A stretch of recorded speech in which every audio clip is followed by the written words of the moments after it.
Friends, Radhe Krishna. Last हमने रचना के आधार पर, अर्थ के आधार पर शब्द भेद देखे थे। आज हम देखते हैं उपपत्ति के आधार पर शब्द भेद। फर्स्ट है आपका तत्सम, तद्भव, देशज, विशेषज और संकर। तत्सम शब्द कौन से होते हैं? जो संस्कृत के शब्द होते हैं तथा इनका हिंदी में प्रयोग उसी रूप से होता है, जैसे अग्नि। अग्नि आपका किसका शब्द है? संस्कृत का शब्द है, लेकिन अगर आप अग्नि का आग कर दोगे तो वो क्या हो जाएगा? आपका तद्भव शब्द हो जाएगा। तो यहाँ से आप देख सकते हैं तत्सम शब्द कौन से होंगे? जो संस्कृत के शब्द होते हैं तथा इनका हिंदी में प्रयोग उसी रूप से होता है, तत्सम शब्द कहलाते हैं, जैसे अग्नि और वर्षा। तद्भव शब्द कौन से होते हैं? जो संस्कृत के शब्दों का उच्चारण सहज बनाकर हिंदी में प्रयुक्त किए जाते हैं, जैसे अग्नि तो क्या हो गया था? संस्कृत का शब्द, लेकिन अग्नि का आग क्या हो गया? तद्भव का शब्द।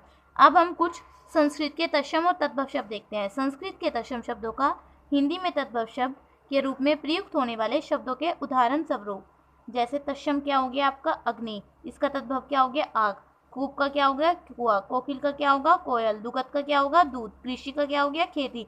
कृण का क्या हो गया? कान। तृण का तिनका। मयूर मोर। रात्रि रात। दंत दांत। नव नया। लज्जा लाज। अब हम देखते हैं देश शब्द। देशज किससे बना? देश प्लस ज से।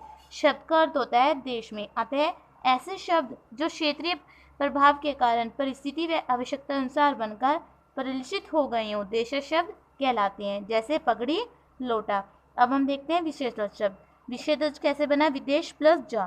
शब्द का अर्थ विदेश में जन्मा, जिस शब्द की उत्पत्ति विदेश में हुई हो।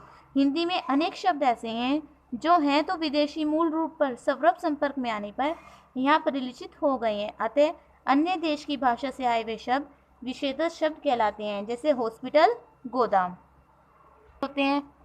दो भिन्न स्रोतों से आए शब्दों के मेल से बने नए शब्दों को संकर शब्द कहते हैं, जैसे छाया हो गया आपका संस्कृत का शब्द, दार हो गया आपका फारसी का दर। क्या बन गया दोनों को मिला के? छायादार। रूपांतर के आधार पर शब्द भेद, विकारी शब्द और अविकारी शब्द। विकारी शब्द कौन से होते हैं?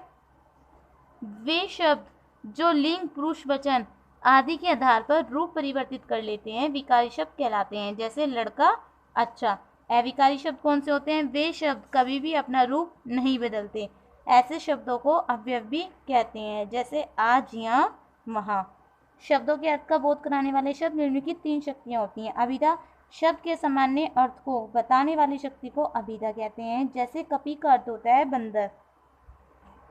लक्षण, जो शक्ति शब्दों के सामान्य अर्थ को छोड़कर उससे संबंध किसी अन्य अर्थ का बोध कराए, उसे लक्षणा शब्द कहते हैं, जैसे सागर पर नगर।